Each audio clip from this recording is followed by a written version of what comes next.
بسم اللہ الرحمن الرحیم۔ السلام علیکم۔ باپ نے انہیں ایک بت دیا، بت کا نام زمار تھا۔ یہ اس کی پوجا کرنے لگے، اس لیے کہ باپ نے یہی حکم دیا تھا۔ ان کا پورا قبیلہ بتوں کی پوجا کرتا تھا۔ ایک مرتبہ آدھی رات کے وقت وہ زمار کی پوجا کر رہے تھے کہ انہیں محسوس ہوا کوئی کہہ رہا ہے نبی آخر الزماں کا ظہور ہو چکا ہے اور زمار کی بربادی کا وقت آ گیا ہے۔ چند دن بعد انہوں نے ایک کڑکدار آواز سنی۔ وہ اس وقت گہری نیند سو رہے تھے۔ کڑکدار آواز سے ان کی آنکھ کھل گئی۔ بولنے والا نظر تو نہ آیا، البتہ وہ کہہ رہا تھا پیغمبر آخر الزماں کا ظہور ہو چکا ہے اور زمار کی بربادی کا وقت آ گیا ہے۔ اب تو ان کی آنکھیں پوری طرح کھل گئیں۔ انہوں نے زمار کو آگ میں ڈالا اور خود نبی کریم صلی اللہ علیہ وآلہ وسلم کی خدمت میں حاضر ہو گئے۔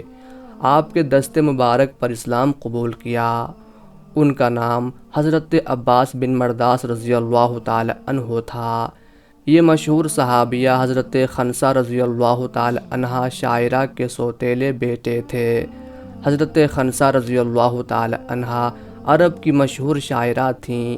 ان کی تربیت کے اثر سے حضرت عباس بن مرداس رضی اللہ تعالی عنہ بھی شاعر تھے۔ اپنے قبیلے بنو سلیم کے سردار بھی تھے۔ گھوڑوں کی سواری کے ماہر تھے۔ اسلام لانے سے پہلے بھی شراب نہیں پیتے تھے بلکہ شراب سے نفرت کرتے تھے۔ جن دنوں انہوں نے اسلام قبول کیا ان دنوں نبی اکرم صلی اللہ علیہ وآلہ وسلم مکہ کی فتح کی تیاری میں مصروف تھے۔ آپ نے حضرت عباس رضی اللہ تعالی عنہ کو ہدایت فرمائی کہ وہ واپس اپنے قبیلے میں چلے جائیں اور قبیلے کے مسلمانوں کو ساتھ ملا کر القدید کے مقام پر آ جائیں۔ چنانچہ یہ واپس اپنے قبیلے میں گئے، پر اثر انداز میں لوگوں کو اسلام کی دعوت دی۔ بنو سلیم کے زیادہ تر لوگوں نے ان کی آواز پر لبیک کہا اور اپنے بتوں کو جلا کر اسلام لے آئے۔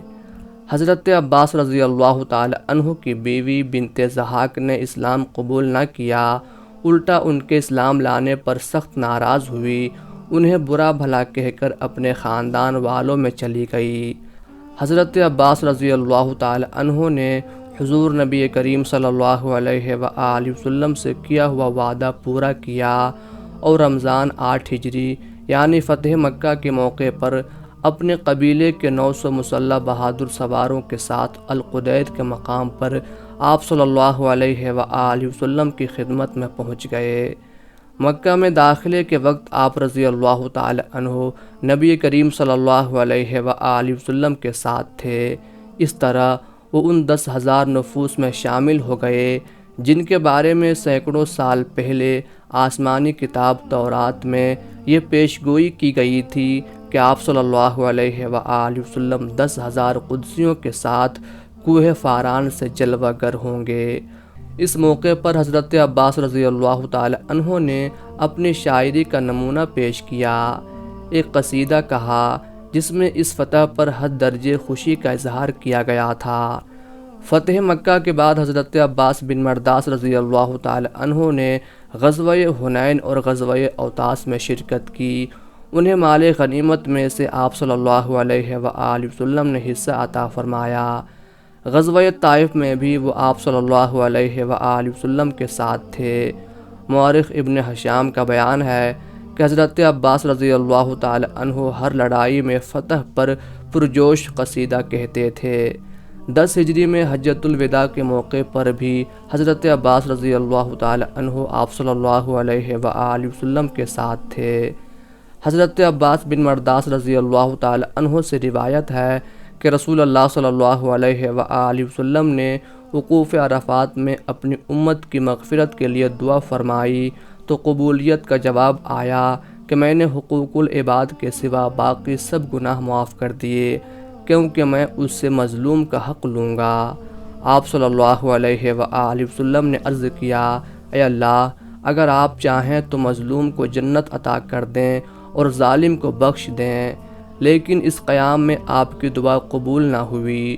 تو جب مزدلفہ میں صبح کی تو آپ صلی اللہ علیہ وآلہ وسلم نے دعا دہرائی تو آپ کی دعا قبول کر لی گئی۔